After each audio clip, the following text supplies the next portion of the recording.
Water. A common theme throughout lots of scripture. We had water in the service last week as we talked about baptism. Water. When we come to worship, we come to get closer to God. Don't we? We probably come to worship for lots of reasons. But I think most of us would say one of those reasons is to get closer to God. Now, throughout religious history, that has often meant physically to get closer to God, believing that God, in Jewish tradition, lived in the temple, or God had a special presence in the sanctuary. There's probably a little bit in each of us that says, when I'm in a space like this, I do feel perhaps physically closer to God. But we would certainly say that when we worship, we desire to grow spiritually closer to God. And in Jewish tradition, an important way to prepare a person to get closer to God in worship was to be cleansed at the doorway right before you enter the temple.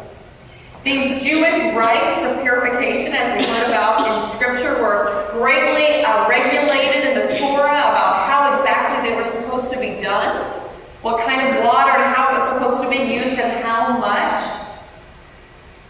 About a cup of water was enough to purify 100 people. So this wasn't a bath that we're talking about. Just a simple use of water, a ritual purification as you entered in to worship, preparing you to get close to God.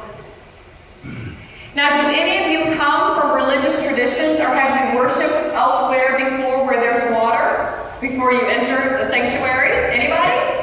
It's often common in Catholic churches. I believe it is still the case in Jewish synagogues and other places. I kind of like the idea in a way. I think water is always a wonderful way to remind us how we prepare for worship. Well, our story, one might ask, might not sound like a story about worship. So you might say, why do we have the rites of purification? But our story is about a wedding. And wedding is considered worship. It was long ago, and it still is today. When I perform a wedding ceremony in our church, I'm performing a worship service that includes the joining together of two people in marriage. When I conduct a funeral service, it's the same as a service of life and resurrection. It includes the celebration of the life of the person that's died. We consider weddings and funerals to be services of worship.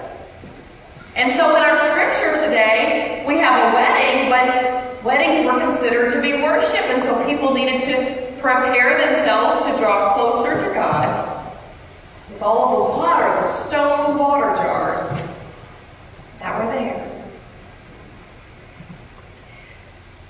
Our scripture actually, when you really think about what you heard today, it's not really about a wedding, is it? I mean, did you hear a wedding in the story? Not really, although we always talk about the story about the wedding in Cana, but I didn't really hear anything about the wedding. What did you hear about?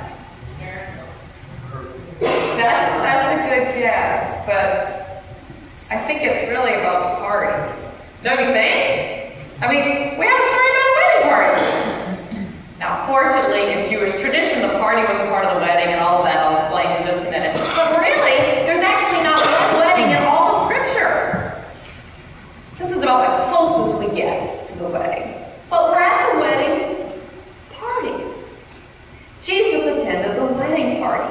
And in Jewish tradition, the wedding party lasted 7 days. Just imagine if you had all the cousins in one family getting married at the same year, you wouldn't do anything but go to wedding parties for 365 days. 7 days. And they always started on a Tuesday. And on Tuesday, the groom and his friends would make their way to the home of the bride. This is what it says. Would make their way to the home of the bride. and they would stand outside of her front door. The bride would open the door and would lift her veil, revealing her beauty, it says. Then, of course, all of the young men were awestruck. Oh, look at her beauty! And then they would all go home to the groom's house, where they would receive food and guests and friends and good humor for the next 7 days for the wedding party. 7 days. Sometimes I wonder when I think about this story, if they actually made the bride reveal her beauty by lifting the veil just to ensure one last time that she really was beautiful and the groom really wanted to go ahead with the wedding. But in any case, the wedding party would begin. And friends and others would come and join in, again, giving gifts and food and good humor during this celebratory time. And today we find Jesus at the wedding party. Now some might say, didn't Jesus have better things to do?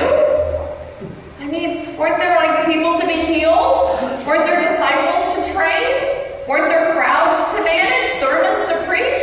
Fish to multiply? Weren't there other things to be done? And here's Jesus at the wedding party.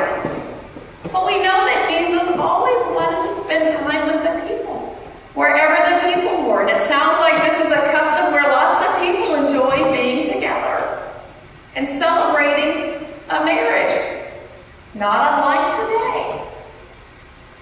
So we find Jesus and the disciples and even his mother at the wedding, joining in, even to the extent that it includes the wine.